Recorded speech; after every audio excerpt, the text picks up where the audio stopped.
Oke, jumpa lagi di Beyond Headline. Kegaduhan politik di tanah air, di dunia digital tak bisa dilepaskan dari komunikasi istana yang semrawut. Seorang politisi menyebut gaya komunikasinya celometan, asal bunyi. Itulah yang menciptakan kegaduhan-kegaduhan politik yang membuat dunia politik begitu gaduh. Sejak zaman Presiden Prabowo berbicara soal akan mengejar korupsi sampai Antartika, tapi kemudian mengatakan akan mengampuni korupsi. Kemudian akan mengatakan akan membangun penjara korupsi di pulau yang dijaga oleh ikan hiu. Kesemrawutan komunikasi juga terjadi ketika kasus gas melon. Begitu semrawut sehingga publik bingung dengan komunikasi yang dilakukan oleh elit pejabat di seputar istana. Ketika ada protes publik, elit politik seakan menggampangkan komunikasi yang ada. Ketika ramai tagar kabur aja dulu, wamen mengatakan ya kabur aja, nggak usah kembali lagi. Komunikasi yang attacking, yang menyerang itu menciptakan kegaduhan politik. Kemudian muncul lagi dalam rancangan undang-undang TNI yang dibahas DPR. Komunikasi seperti petak umpet. Draft RUU TNI tidak dibuka kepada publik. Ketika publik mengkritik, mengatakan bahwa publik menerima draft yang tidak utuh, tidak sempurna. Inilah gaya politik yang kemudian petak umpet. Sahabat saya, Uni Lubis, mengatakan gaya komunikasi yang terjadi adalah yoyo. Dilempar dulu kebijakan itu, ketika mendapatkan kritik dari publik, kemudian dikoreksi. Gaya komunikasi seperti ini jelas-jelas tidak menguntungkan.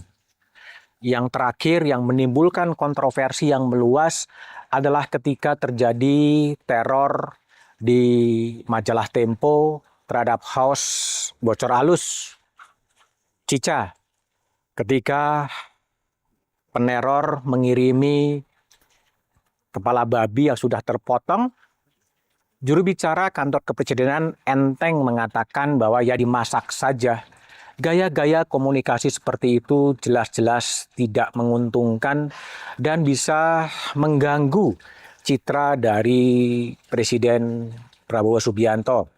150 hari Presiden Prabowo telah memerintah negeri ini. Yang terjadi adalah kegaduhan demi kegaduhan karena komunikasi yang nggak beres. Itulah tantangan yang selalu dan akan dihadapi oleh Presiden Prabowo ke waktu-waktu berikutnya jika tidak ada pembenahan komunikasi. Kantor komunikasi Presiden tampaknya menjadi beban. Beban bagi pemerintahan Presiden Prabowo Subianto. Gaya-gaya komunikasi model aktivis jelas tidak menguntungkan.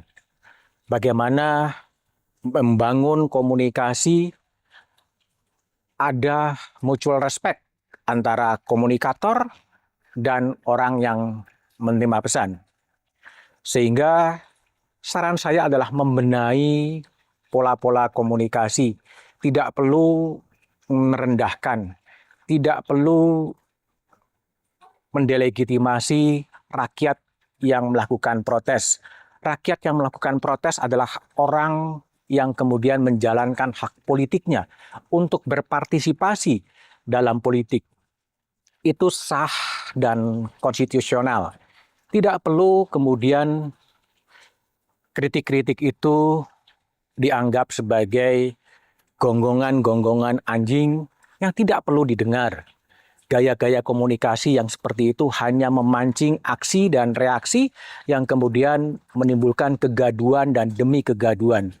Itulah pekerjaan rumah dari pemerintahan Presiden Prabowo Subianto, benahi komunikasi karena kantor komunikasi Presiden menjadi beban bagi pemerintahan Presiden Prabowo Subianto.